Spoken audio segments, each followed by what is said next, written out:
कपिल सिब्बल ने राजस्थान सरकार के मौजूदा संकट पर सवाल उठाए हैं। कपिल सिब्बल ने ट्वीट कर ये सवाल किए।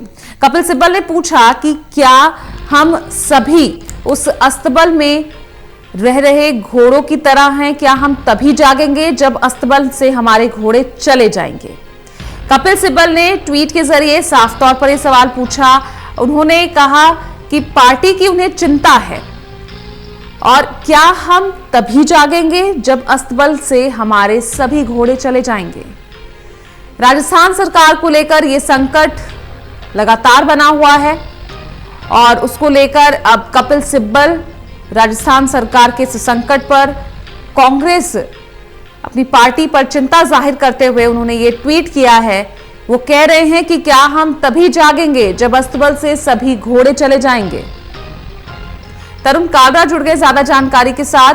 तरुण, वाकई में यहां तो मध्य प्रदेश वाली कहानी जो है राजस्थान में दोहराती हुई नजर आ रही है और जिस तरह के हालात बन रहे हैं पार्टी में चिंता के स्वर तो उठेंगे ही। देखिए, चिंता भी होती है और रोष के स्वर भी उपजते हैं। समय रहते हुए अगर ज्योतिरादित्य सिंधिया को मना लिया जाता और आलाकमान इंटरवीन करता, जिस तरह के आरोप आलाकमान तक पहुंचाए थे ज्योतिरादित्य सिंधिया ने कि कमलनाथ और दिग्विजय सिंह उनको पूरी तरह से नगण्य साबित करने पर तुले हुए हैं और उनसे समर्थित विधायकों को ना अच्छे विभाग दिए गए मंत्रालय के अंदर और उनकी जो राजनीति है वो मध्य प्रदेश के अंदर लगातार सिमटती हुई जा रही है। तो वर्चस्व की लड़ाई थी वरिष्ठ बनाम युवा नेताओं के बीच में, जिसका हश्र ये हुआ कि अच्छी खासी सरकार चल रही थी, लेकिन 15 महीनों में ही कमलनाथ सरकार को त्याग पत्र देना पड़ा और अब वहां पर उपचुनाव की नौबत आ गई है।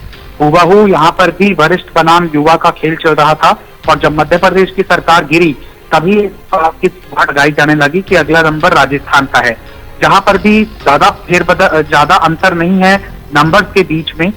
जैसे कि अगर राजस्थान की भी बात कर ली जाए तो 200 असेंबली की सीट के ऊपर 72 पर बीजेपी खड़ी है और 110 के आसपास कांग्रेस है और उसके पास स्वतंत्र विधायकों का भी समर्थन है।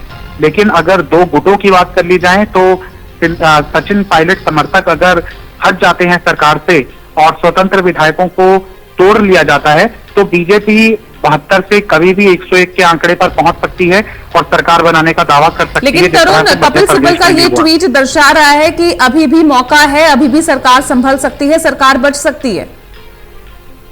बिल्कुल, ये चिंता जाहिर की है कपिल सिब्बल ने कि वो परेशान है अपनी पार्टी को लेकर और कब आलाकमान जगेगा जब चीजें हाथ से निकल जाएंगी, घोड़े जब हस्तबल से सब निकल जाएंगे। वहां से उनका तात्पर्य ये था कि विधायकों का भरोसा और कुछ वरिष्ठ नेताओं का भरोसा उठ जाएगा, तब आलाकमान डैमेज कंट्रोल करने के लिए अगर जगेगा तो फिर उसका क्या फायदा हो सकता है।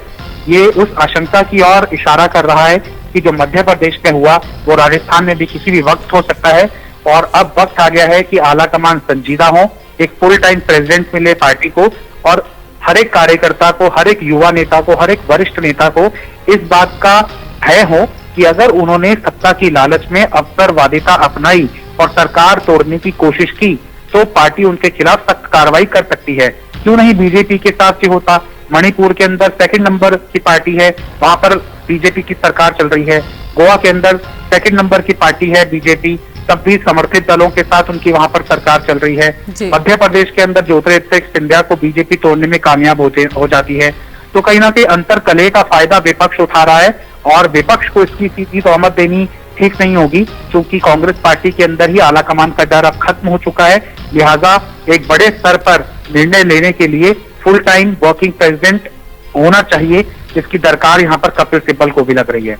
जी चलिए, बहुत बहुत शुक्रिया आपका तरुण कालरा इस तमाम जानकारी के लिए। तो अपनी पार्टी के लिए चिंता जाहिर करते हुए कपिल सिब्बल ने ये ट्वीट किया है और सवाल किया है कि क्या हम तभी जागेंगे जब अस्तबल से सभी घोड़े चले जाएंगे।